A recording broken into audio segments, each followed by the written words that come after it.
There were times I was looking at myself in the mirror going, dude, why are you putting on khakis? Where Gunny Hawley, who was blown up and killed, who had 2 children, I lived in a reality for about, I think, 15 years that it should have been me. Your source of strength has never been you. It has always been from somewhere else. It's just my belief that mine is from God. And I choose to rely on God. And I'm far from perfect. I screw up all the time. But my life is at peace. I have found a point past the storm where I am at peace. When things got really bad, which they will, we all are going to have times in our life where we just can't handle some things. To know that reaching out for help is an option. It's the same as going to the doctor when you can't get over the common cold and it's turned into something crazy. Yep. Or sinus infection. You got to go to a doctor and get medicine. It's the same with your mental health.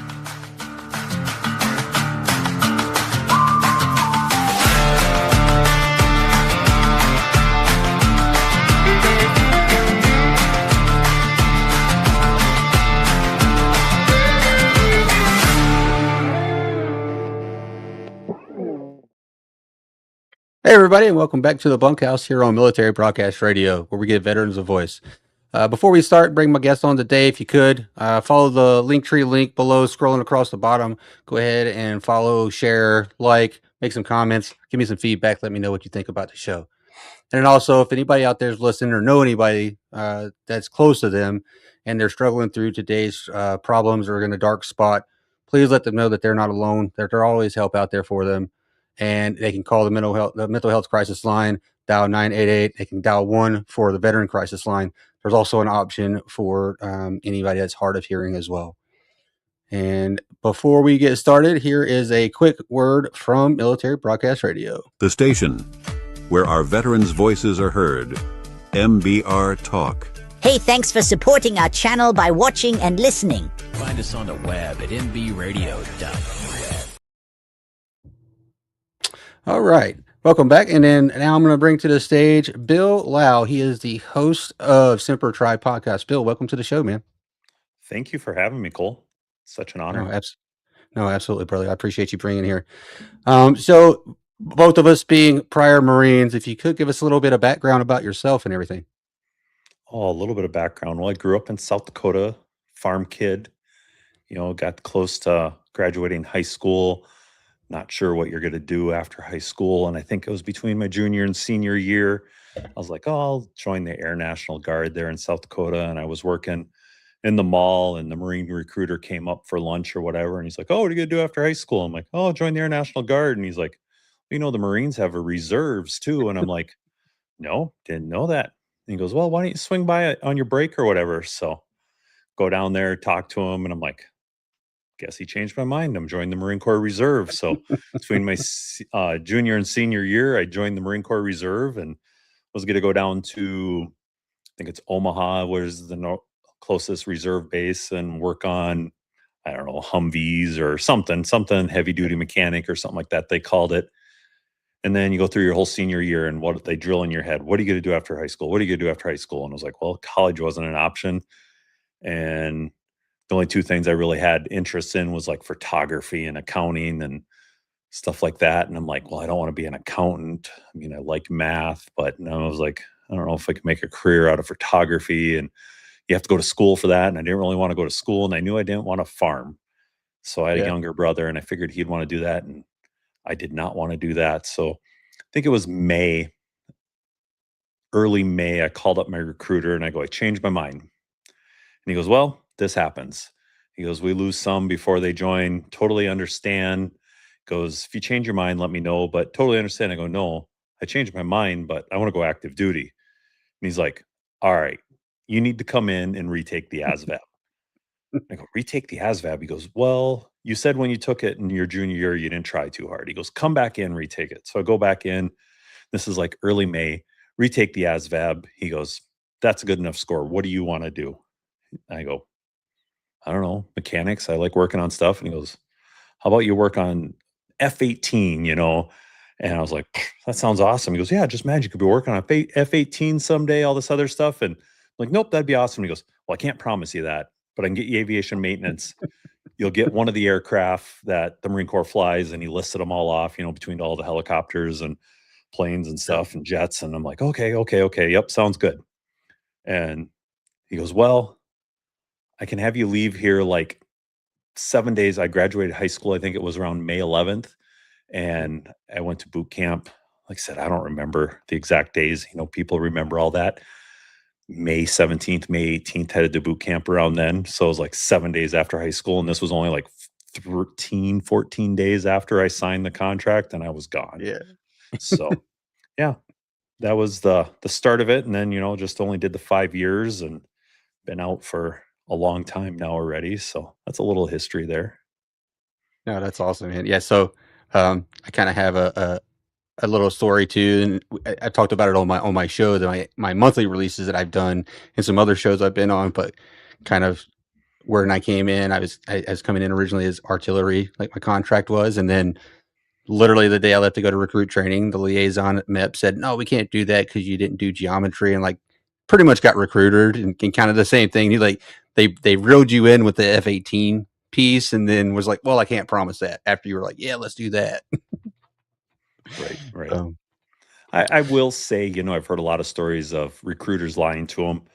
And if I could ever find, and I'm hoping through all this, I believe, I can't remember. I'll have to go back and see if I can find pictures and see his name tag. I think he was Sergeant Smith was his name. He was a scout sniper at the time. I will say he did not lie to me 1 ounce. He was 100% honest the whole time. He was 100% honest with my parents through everything that happened. So that is one story I do not have, is a recruiter taking advantage of me or whatever. No, and that's good, man. Because there's so many out there that this happens to, where their recruiter really just fools them with a whole bunch of lines and just gets them to sign and lets them be. Right. Yeah.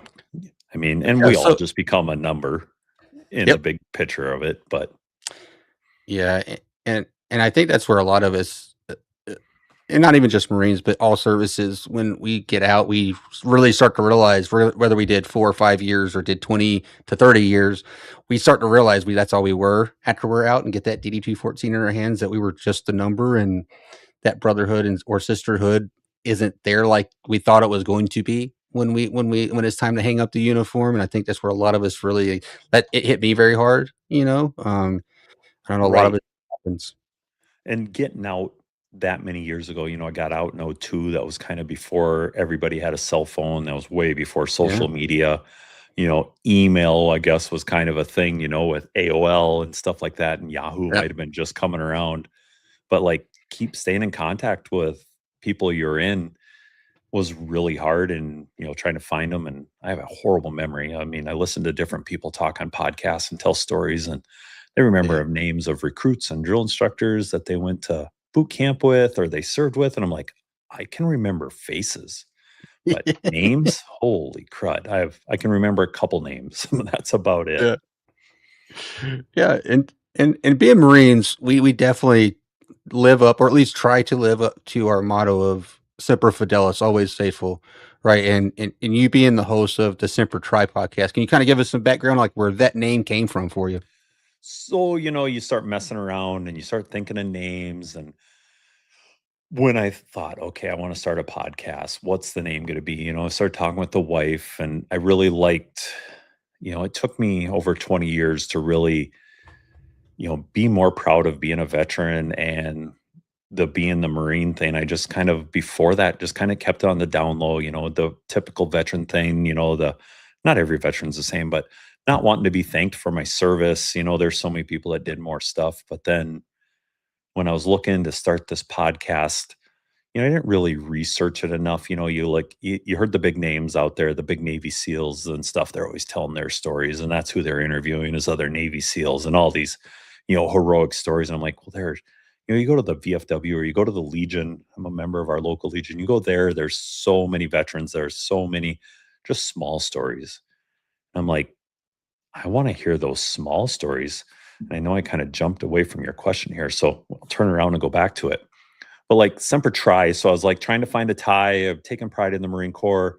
And obviously we should, we're the 0.01% or whatever, or 0.1%, whatever that number is. And so I was like messing around. I think I was using AI to mess around with names. And so I came up with Semper Try, and it's always try. And kind of that's how I got through boot camp. That's how you get through a lot of things, is always trying. And, I kind of came up with that tagline, because trying beats quitting, and I think that works in everyday life. That works in your jobs. That's how I made it through boot camp. I mean, there's a story for you. How many people do you know that were in boot camp for 7 months? So that's a whole nother story. And so that was just kind of the thing, is, always try, because trying beats quitting. And I really, every one of us veterans will talk mental health. And my wife is kind of the one that kind of pushed me towards this of, really, is it mental health or is it brain health? It's another, if you have a problem with your heart, you go to the doctor, you go to a heart doctor. If you've been through something, you have a bad experience, whatever it is, there's something, just misconnected in your brain and you need help, so the stigma needs to go away. It's brain health. Let's get it fixed, so long story. That's why, the name of the podcast. No, that's awesome. And I think you brought up a good point too. You were starting to kind of get into what you were really wanting to do is kind of get to what I would consider that grassroots veteran, the ones that aren't in like the special operations space or don't have these high profile stories and stuff like that. Just the everyday veteran that most of us served with, or most of us are in the veteran community. And like you said, like everybody's story deserves to be heard. I definitely know that, like you say quite a bit, is like you said, most stories die unheard. And I think that's kind of what kind of brought that along. Can you kind of give a little more on that and like what you mean? Like when most stories die unheard, what does that mean to you? Well, you got to think about now, what it means to me is, I wish I could go back to when I was younger, and this would be when I was a kid. I remember one of my dad's uncles, and you're in high school, a year before high school, you don't know what D-Day is. You didn't know really what a veteran was. You didn't take pride in what the military did for us. And I remember my dad's uncle as a kid. I remember it was always in the summer. I remember, and obviously it's June 6th, but every D-Day, he'd watch everything on it all day long. Everything he could see on TV, everything he could see in the newspaper, every clip, every picture, he would just watch and watch and watch. And it took me a little while. And I remember his wife or whatever telling me, or maybe it was my grandma telling me, that he was looking for himself. He was looking for anybody he knew. He was Oh, wow. looking to see if there was footage of him getting off one of those boats, or one of his friends, or somebody he knew, and that he would sit there and watch that. And I'm like, holy crap, my dad had an uncle that, was there on D-Day and survived it. And how that's a story that's unheard, that's a story Yeah. that died. And so that's kind of the thing. And, we're, World War II vets, all those stories are going away. And yet there's a lot of podcasts, there's a lot of organizations that are getting those stories now. And I'm so grateful for those. But there's just so many of them. I'm here in central Minnesota, and there's so many veterans around here, and the Korean and the Vietnam. And I know not everybody wants to talk about their stories, but if you can get some of those stories out of some people, they're amazing stories to hear. And I love sitting there hearing them. I'll be at the Legion, and someone will tell me a story, and it'll be like 10, 15 minutes long. And it was like, they're like, oh, I parachuted into Panama, and I did this in the 80s, and I did that. And it's like a 15, 20-minute story. And it's like, wow, that's amazing. That was a great story. And it's like, would you come on the podcast and tell me that? And then all of a sudden they're like, nope, I don't have any stories. I didn't do anything. I'm like, if I would have just recorded the last 15 minutes, that would have been the best episode ever, So Yeah. that's kind of what I mean by that, and I know you're kind of doing the same thing. And we got a couple other friends that are doing the same thing. Like I said, I didn't research the podcast thing. I didn't think there was this many people doing it, but I'm glad there's this many people doing it, because the support has been amazing and the new networking has been awesome. So, Yeah. No, it's yeah, I think you're right. Like there are so many stories out there that aren't talked about enough. So like my uncle, for instance, my dad's brother, I knew he was in the army in Vietnam, did multiple tours in Vietnam. I knew he was a Green Beret in Vietnam, but I didn't know really what Green Berets did back then.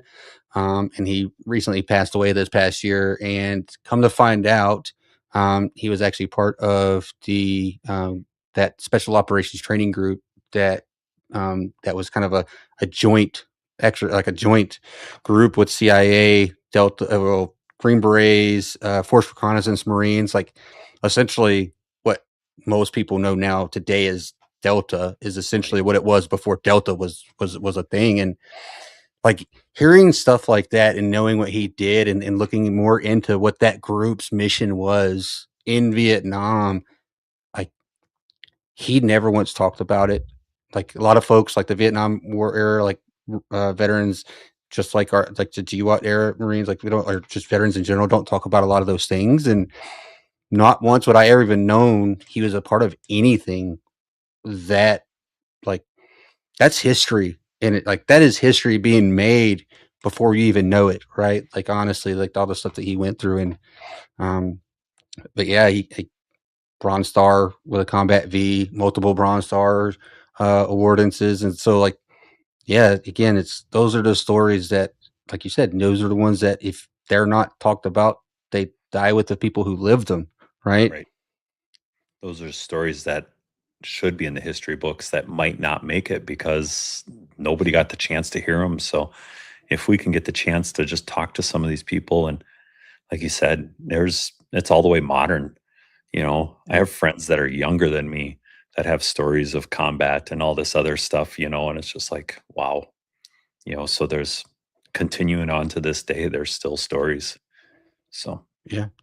Yeah, and that's kind of like you said, like it's a little bit what I do with my show, like my flagship sessions that I do on my monthly releases. It's not necessarily it's the veterans' complete story from where they're from, why they joined the military, that what made them decide to join, what made them decide the branch that they decided to join and serve in, and then they talk about their experiences while they're in, and then we get into what was transitioning out of the military like life back into the civilian life, because everybody has a little bit different. But I will say this, that there's a lot of commonalities in everybody's story, regardless of era of veteran or service, the branch of service that they served in. A lot of us have a lot of the same, I would say, type of story in a right. sense, it's just the experiences that led to it, Yeah, no, exactly. Because like I try to do the same thing. I know, like, I talk to you and I talk to other people that do podcasting, and they'll have like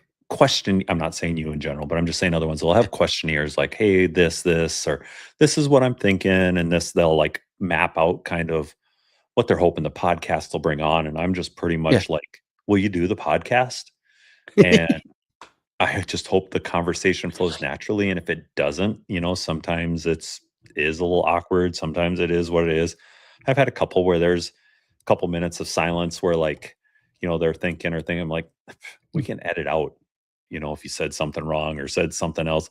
I know like we're doing this live, and a lot of people, I mean, if somebody wants something edited out, I'm not going to make us look like idiots where we're sitting there silence for couple minutes. But if something cool happens, or if it's just natural conversation, and just trying to, the people around here I talk to, they'll say like, they weren't in the military. They have the respect for the military. They never were in. So like, what's the daily life? What was the daily life for you? What was the daily life? Like you don't think of what it is. I mean, there's so many support jobs, so many other military jobs. There's so many jobs that's just training, getting ready for what the military is supposed to do. And, I guess you don't ever really think about, I mean, that was my daily job every day, was launching and recovering and fixing aircraft while we were preparing. The pilots were preparing 100% of the time, but it was just felt like another job when you look back at it. Yeah.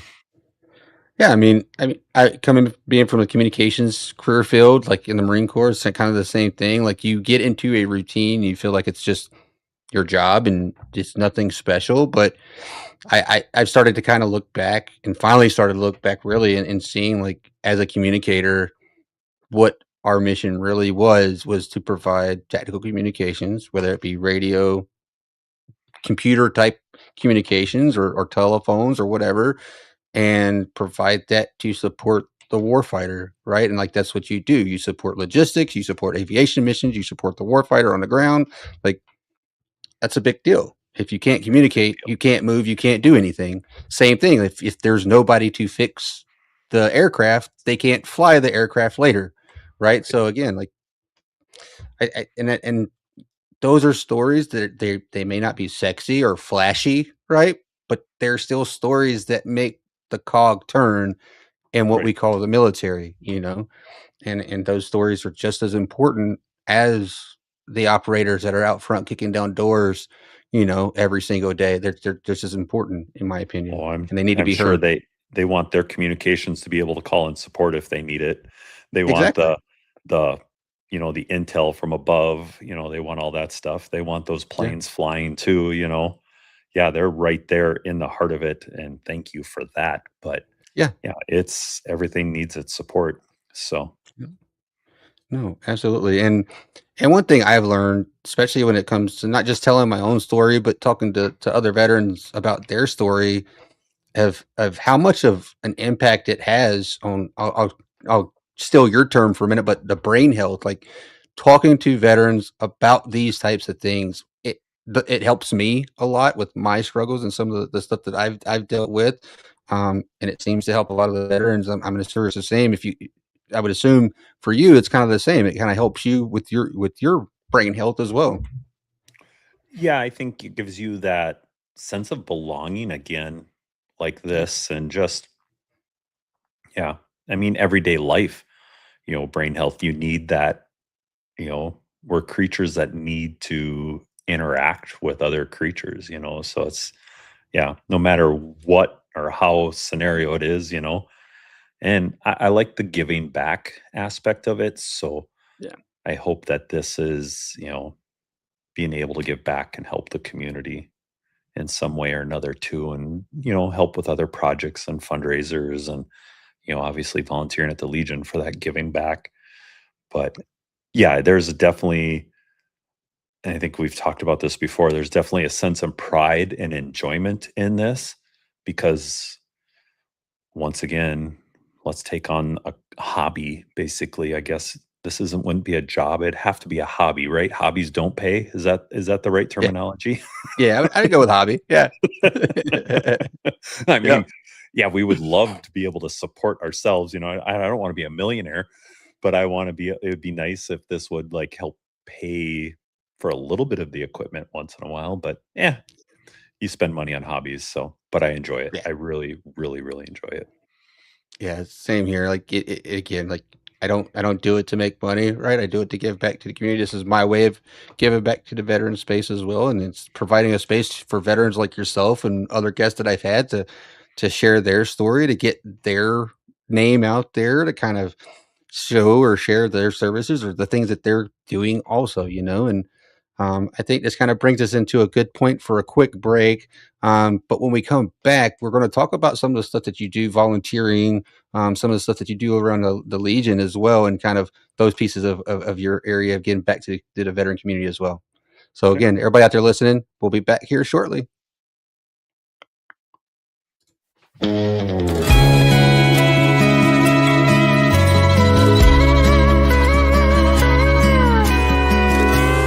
Wonder what was going on inside the man in black's mind. Was he missing June? Was he thinking back when that picture was snapped? Was he wishing he could hold her? Did he know his life was over? The day that camera flashed the last picture of Johnny Cash. Lines alive there on his face, show hard living and show grace. A story told in shades of black. Was he whispering a prayer through that cold and lonesome glare? The day the camera flashed the last picture of Johnny Cash.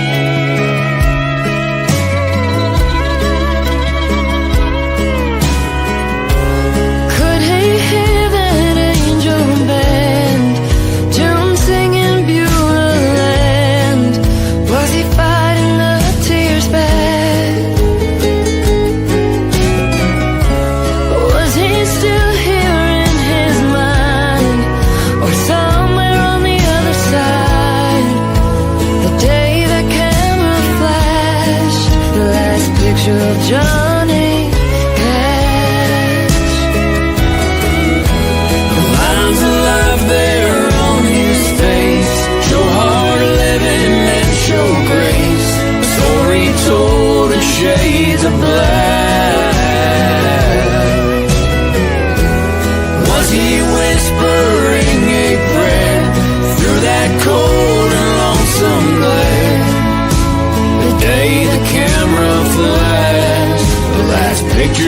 Johnny Cash.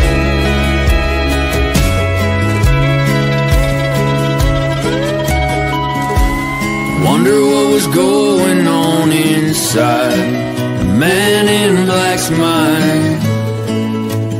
Day old Marty Flash, last picture of Johnny Cash.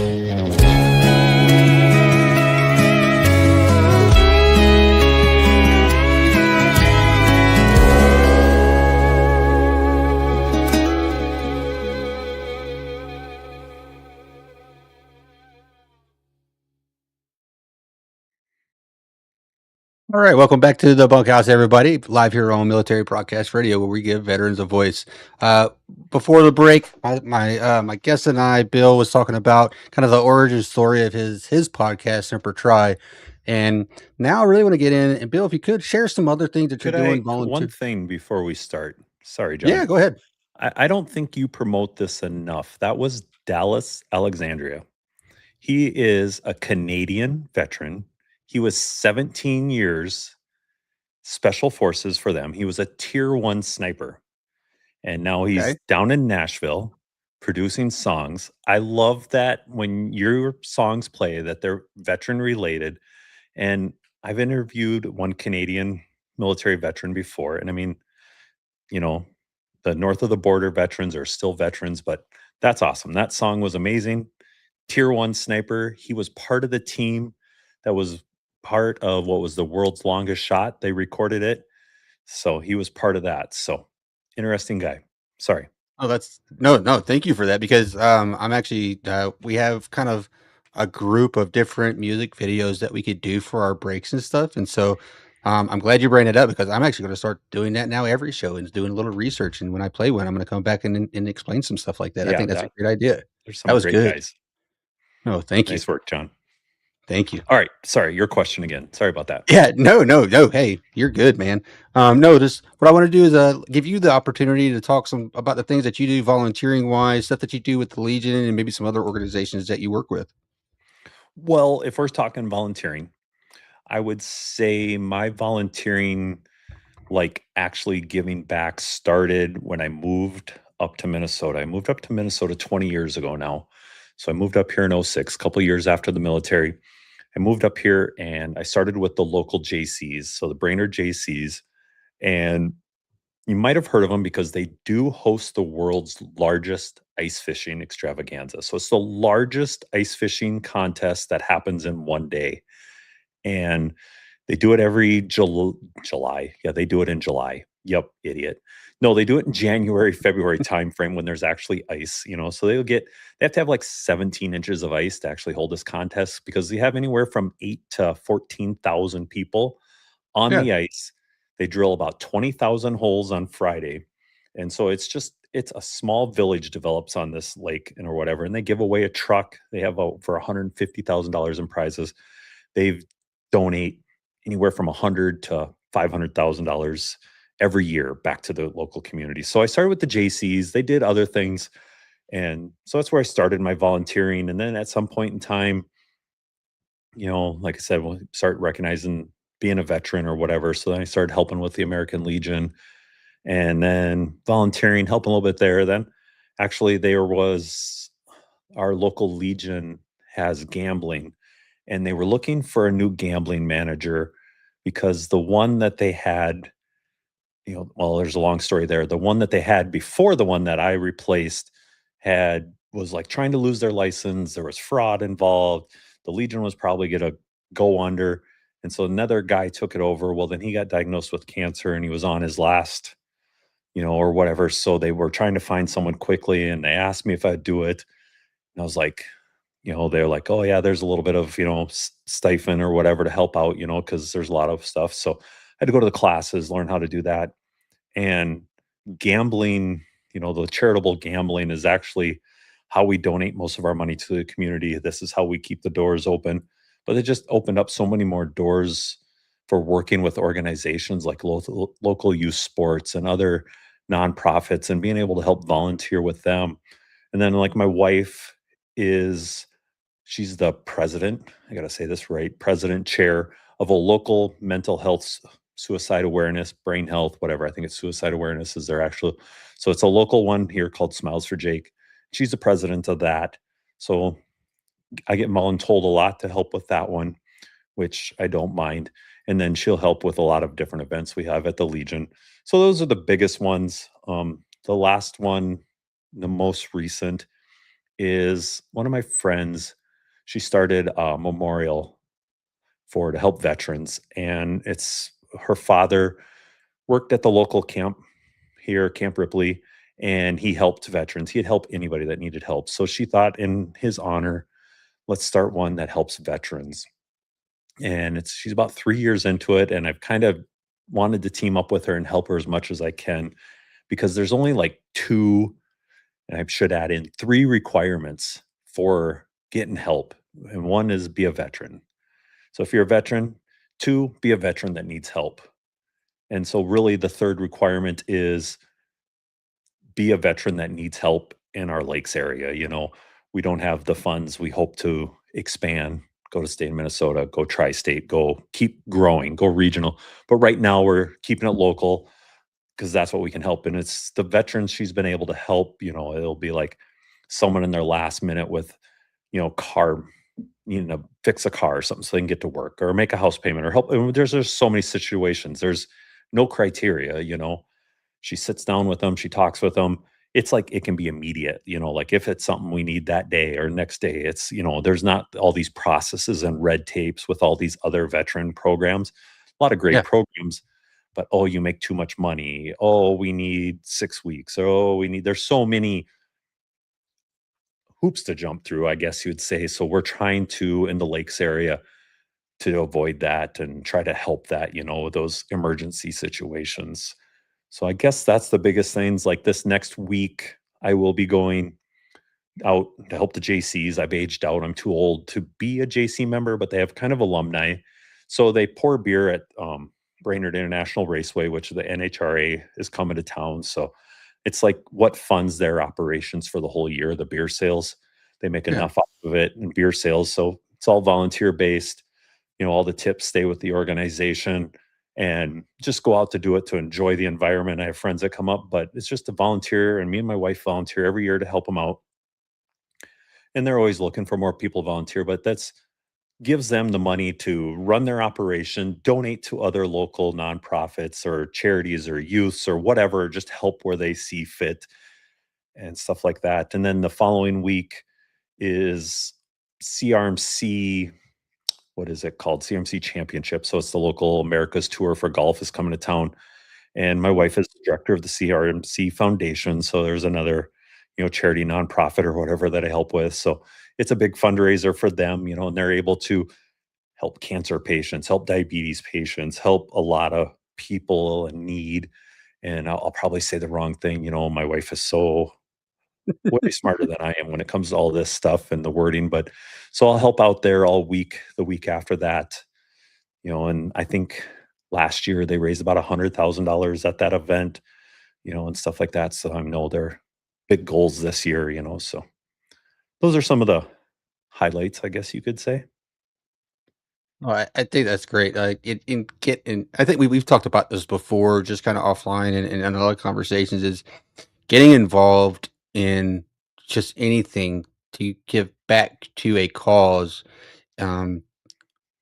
helps fulfill or to fill the void of our purpose, or what we feel is a purpose, or the certitude that drove us to join the military in the first place. Because most veterans that I know, or most service members that I know, they do the service because they love to serve. They love to provide a service for something or somebody.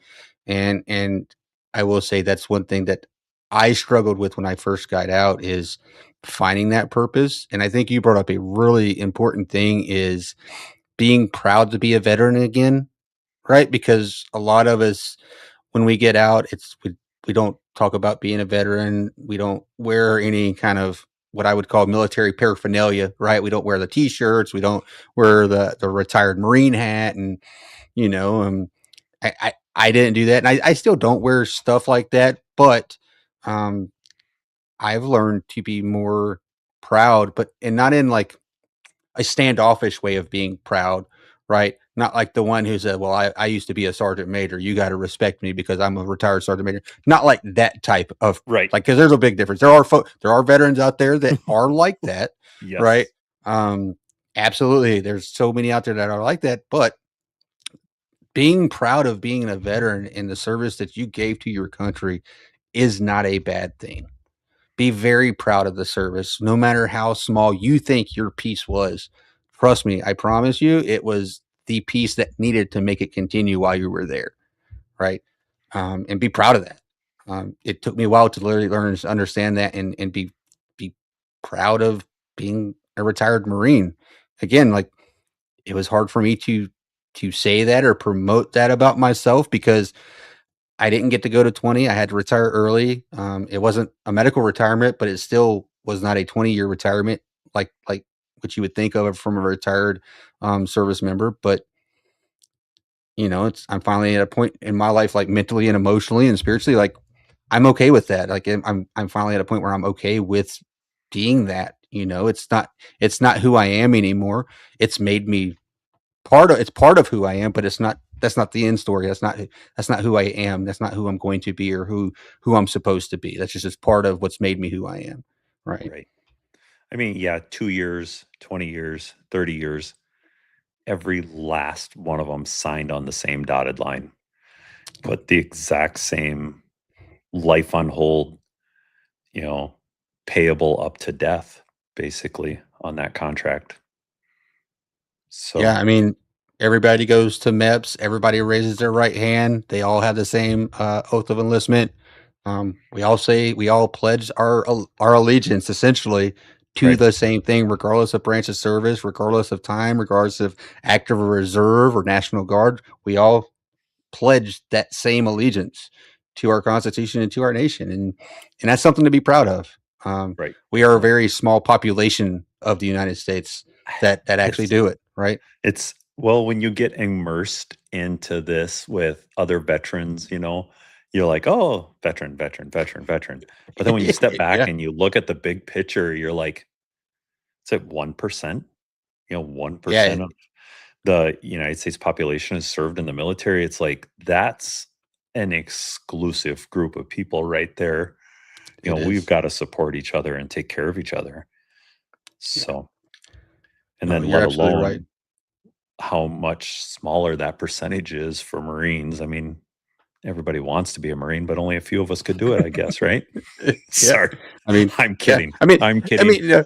I'm joking. No, I mean, we are the respect all smallest branches. branch. Well, Right. yeah, I respect all branches the same too, but you're right. We are the smallest branch. We have what I would consider the what's the word I'm trying to look for? And this is where my brain starts kind of getting around to me. Sometimes I have a lot of brain farts when I'm trying to think of certain words. Prestige. But I wouldn't say No? prestige. Like, I mean, we do definitely have a prestige about us, but I think as a service as a whole, we probably have the highest prestige as far as the service as a whole. There are entities within the other branches of service that have a prestige within Yes. their service, right? But we are the only ones. We are the branch that we serve. We are all riflemen first, regardless of MOS, right? And so, like, that in itself is a subculture of a subculture, right? Like, being a veteran or being a service member is a subculture of the United States civilization, right? Right. Like, what our civilization is built on is a subculture, but then each branch has its own subculture, and honestly, the Marines are its own very own subculture. Um, we come off as being standoffish and sometimes, but again, but that's how we were bred, and I'm not saying it's wrong, right, or indifferent, but that's just kind of how it becomes. And the reason I bring that up is because that standoffishness is what, at least for me, caused me not to want to promote myself as a veteran or a retired Marine or a Marine veteran in general. And I kind of shunned away from interacting with other veterans for a long time, honestly. I didn't try to connect, or like, I ended up having, like, I've said it here on the show before. It's like, my kids, like both my daughters, do all-star cheerleading and retiring close to a Marine Corps installation, you're going to have other parents that are either spouses or they are veterans themselves or still even active duty, most of the time Marines, because I am around a Marine installation. And so like my wife and one of the other wives, the cheer moms, they kind of forced me and her husband to get together and start talking. And he's a Marine veteran also. And we hit it off immediately. And we've been almost pretty much best friends ever since. Right. And that collective has actually grown with other cheer dads as well. And it was just me getting outside of my comfort zone and starting to be kind of, like you said, being proud of who I am and what I was, So do you have to get up there and do those cheer dances too then? Where the videos of that? That's what we want to see here, John. We want to see the videos of you cheering with your daughters. We'll see what we can do once they go to their first comp. So our first comp like some highlight December reels. time. We've got highlight reels. We'll see what we can do. No. There's got to be some of those. So Oh, one of those things. It's just embracing myself back into like being proud to be a veteran again. And again, like just that in itself has helped me, one, with embracing the network of the veteran community online with podcasting and other podcasters that are veterans as well, and regardless of what you did in the military or what service you served in the military, like embracing each other and having a common goal, of support. What I think a lot too with, saying being that proud when you're young and you just get out and you're single. I mean, it would be different for you. You got married in, had some kids while you were in, but getting out and just being single and is what it is. And then really this last how many years with having kids and how proud they are, it's just like, if we go to an event, they always say, oh, is there any prior military or this or that, and stand up. And I won't always stand up and my kids will like be elbowing me. So I have to stand up, it's like, I don't need recognition from these people. I don't need recognition from this crowd or whatever it is. And, the kids will have Veteran Day programs or something like that. And you'll go and they'll call it out by service. And that's the one I'm always the most proud of because they'll call out National Guard because we're a big National Guard area up here. They'll call it Army, Air Force, Navy. And whenever they call them Marines, first, last, middle, whatever, I mean, it'll be a room of 400 or 500 people. And if one or two people stand up with you, it's like, yep, that's right.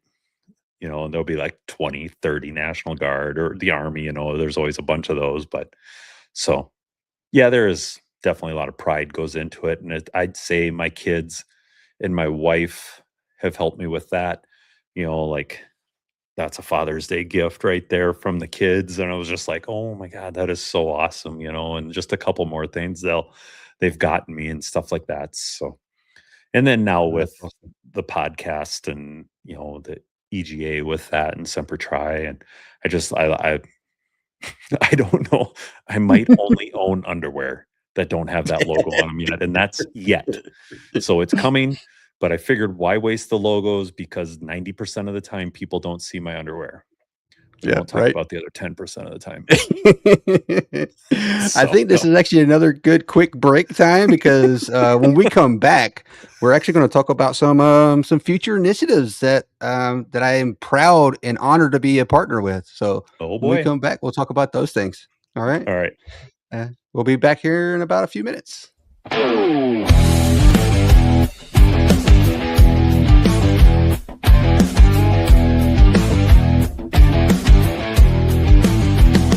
On the front lines we stand side by side with courage and strength that we won't let slide. Through the chaos, our hearts beat as one. Each brother's a soldier, into battle we run. When the shots ring out, we won't back down. In the silence of loss, we'll wear our crown. We are soldiers, brothers in arms. Through fire and fury, we weather the storms.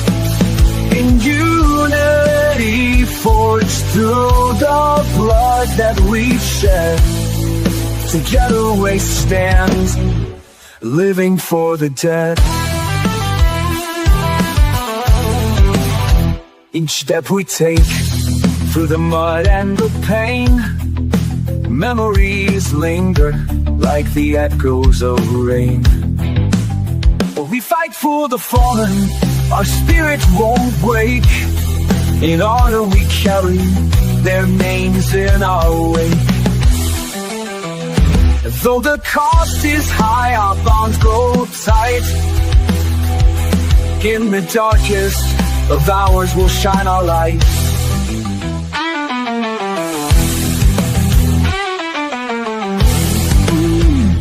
We are soldiers, brothers in arms. Through fire and fury we weather the storms. In unity forged through the blood that we've shed. Together we stand, living for the dead. With every heartbeat we carry their name.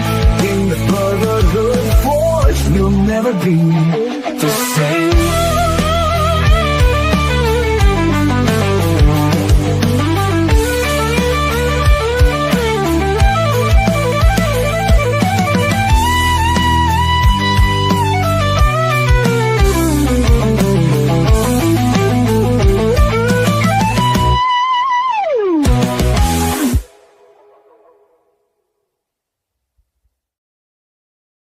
All right, welcome back, everybody. So before the break, Bill and I talked a little bit about some of the stuff that he volunteers. Even when it's not veteran related, it's still important to get out there and give back to the community as a whole. You know, real quick before we get into the next topics, I've been surprised with kind of our backstage crew with a new overlay. So we're gonna actually test it out live here. We're gonna do it live, guys. So let's see what this looks like here. Ooh, I like that. Ooh, jeez. Why didn't you start the show with that? I didn't have it when we started the show. I literally just got it right before the break. Jeez. Yeah, I like that. Slackers. Yep. Yeah, that's my new forever my overlay now. That's happening. That's they my need forever overlay now. Your little logo up in the guys. top right corner. If they could get that's what highlighted a little more. So if they'd work on that, because like they got the military radio on a nice little black background. Looks beautiful, but yeah, well, they just took your logo away. No, so I just did that, so I can turn that one on and off. And now, if they could just figure out to get a little background there, so you could see that better. That looks freaking amazing. Yeah, I'll work. I'll work with that one. Yeah, I'll work with that one. I appreciate that backstage. I appreciate that. I really do. That's really awesome. Thank you. All right. So now, kind of our final segment closing out. We got about 10 more minutes left of the show. Bill, if you could kind of tell us a little bit about some future adventures or endeavors. I kind of alluded a little bit that I am a part of some of this in the future, but yeah, if you could go ahead and break us out into that a little. So obviously I've had a thought that many other people have had the same thought, but I think it was you. I've bounced the idea off you. I've bounced the idea off a couple other veterans I know that have podcasts. Steve Mills, he does a podcast called Even Though I Walk. He's a Navy chaplain. He was an Air Force firefighter for 10 years and a Navy chaplain for 22. So bounce the ideas off him. I've bounced the ideas off of you, of course. And then another one of my friends, Eric Monarca, another Marine Corps veteran, another podcast host. So I guess where I was going with this was podcast hosts, veteran podcast hosts. And it's like, we're small, our voice. Why don't we promote each other? Why don't we come with the voices as one when we kind of promote each other? And so between the three of us, me, you, and Eric, we kind of co-found, and there was a lot of play on words, and it took a long time to come up with the name, but we call it V.E.T, V-E-T, Voices Empowering Tomorrow. So then that was that. And then it was Veteran Podcast Network. And then I had my IT guy, John, here come, and he goes, ooh. He goes, the IT in me wants to say, what did you say? Yeah, it's securing the voices for tomorrow, right? Yep. So like And I'm again, like, VPN. VPN. And I even sell internet, and that one took me a half a second, but I'm like, yep, perfect. So yeah, it was just kind of a thing. I wanted to start a group. I wanted where we support each other. We could, if we ever, heaven forbid, we could pay for a microphone and get a sponsorship someday or go something. I mean, right now, you think about it, we're represented on the East Coast in North Carolina. We're represented in the Midwest here in Minnesota, and our friend Eric represents us out in California. So we're kind of covering the time zones there for you, well, whatever. But so we're just hoping to grow, and people that are kind of like-minded and, like helping promote each other. So that was kind of the thing. And just another network, another group. And if you're a veteran out there, and I've already had one reach out to me, and he's like, I've been thinking about starting a podcast. I'm like, I have the perfect group for you. We all three have different levels of expertise, and I wouldn't say I'm an expert at anything, but I can tell you a lot of mistakes I made and how not to make them. And, like even talking with you and even talking with Eric, just helping each other out. If you're a veteran and you're looking to start a podcast and you want to be on a podcast or you want to start one, we'll help you. We'll help you. We're not to the point where we can financially help you yet. That's the end game of this, is to be able to financially help you, send you equipment, do whatever, the subscriptions, maybe we can share a subscription with you. But right now, technical, support, what to buy, what not to buy, what we've tried, what worked for us, what didn't work for us. And you'll get 3 different opinions on it. But at least those 3 opinions of our opinions right now that worked, and we're hoping to add more people of stuff that worked. And so then you can take that information, like you talk to these 3 people and this worked for them. Well, this worked for 2 of them, that kind of stuff, so that was the whole kind of goal of this, and is to grow and just get as many as we can out there. And so, yep, we're in the very early stages of it. So that's the basis of it. How do you see it, John? Yeah, no, I think you're spot on with that, man. And like I said, we've talked about it a few times, and like even before we talked, that was kind of something I would wanted to try to do, especially sometime next year. Was being able to do something along those lines too, especially like because we all know, and that's one thing I am very grateful with partnering with Military Broadcast Radio is they provide us the streaming platform to do this. They provide us the destinations to be able to stream to get to a larger and greater audience, and other veteran podcasters that we can network with as well. It's been a great experience. I and my thing is, as a veteran podcaster, because the veteran community is so much smaller than the rest of the podcast community at large. Um, Network as much as you can with other veteran podcasters. Like nobody is out here competing with each other, like at least the networks that I've had the honor of being a part of. There's nobody that's competing against each other.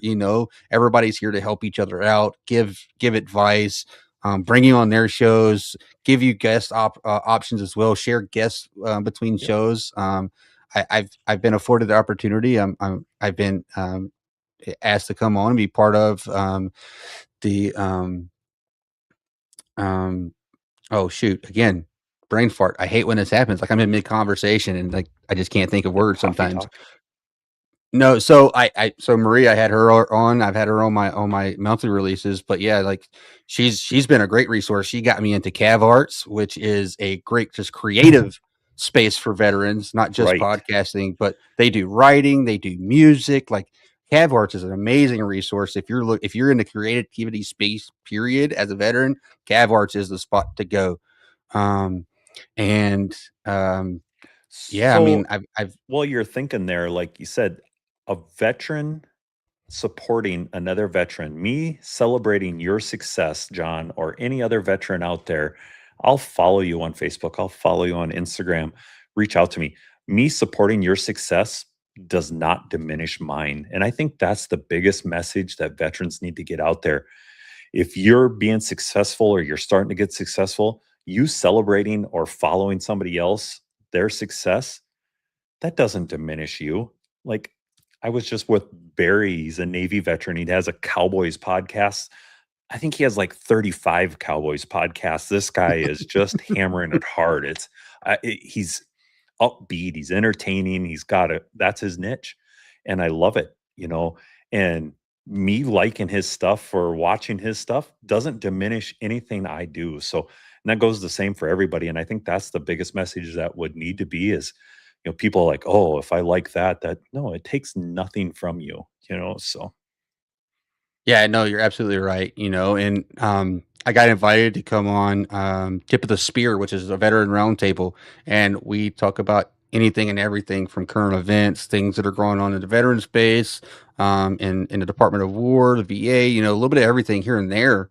And it's a collective of I want to say there's almost like 18 different podcasters that are a part of this group, and we go live at the last Wednesday of every month, and Nice. we just talk and support each other, and I've recently been asked to come on and help out with the Cav Arts podcast as well. And I was actually featured on one of their podcasting 101 sessions, episode 13 or lesson 13 of their podcasting 101 sessions. And again, it's getting out there. And again, like I do this here on MBR. I have my own monthly release that I do specifically that's only the Bunkhouse branded, I'm going to be doing stuff with V.E.T and VPN for you guys. Like I do stuff with Tip of the Spear. I'm going to do stuff with Cav Arts, and that's okay. Get out there and network. That's how you're going to get to know people. That's how you're going to learn.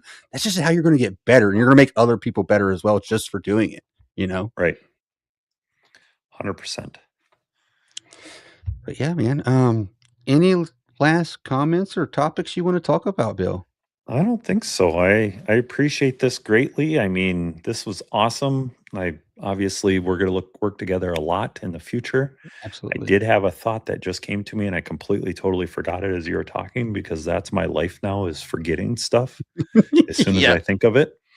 So, and I wish I had something to blame besides old age.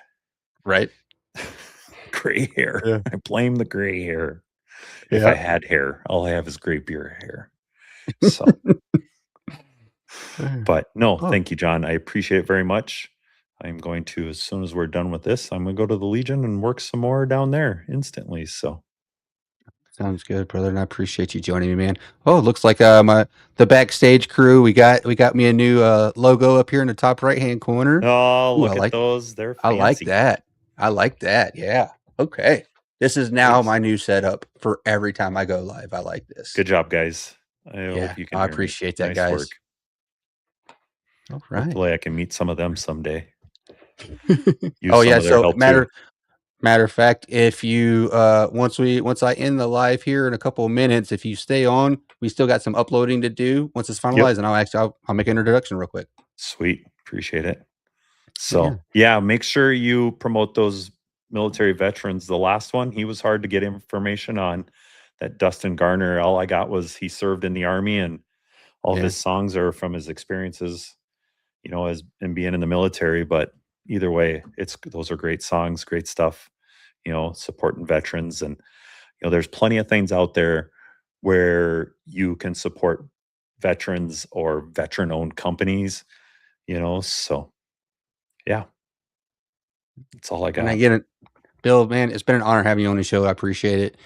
And everybody out there listening and watching, I definitely appreciate you guys viewing in, making any comments. I did have one last comment real quick from MJ. She said she hopes to see me some pictures with some pom-poms. I'll see what I could do once the cheer season really kicks off. We'll see what we can do. Your daughters have some of those videos. If they don't, your wife does. So I hope they produce for us. See what we can do.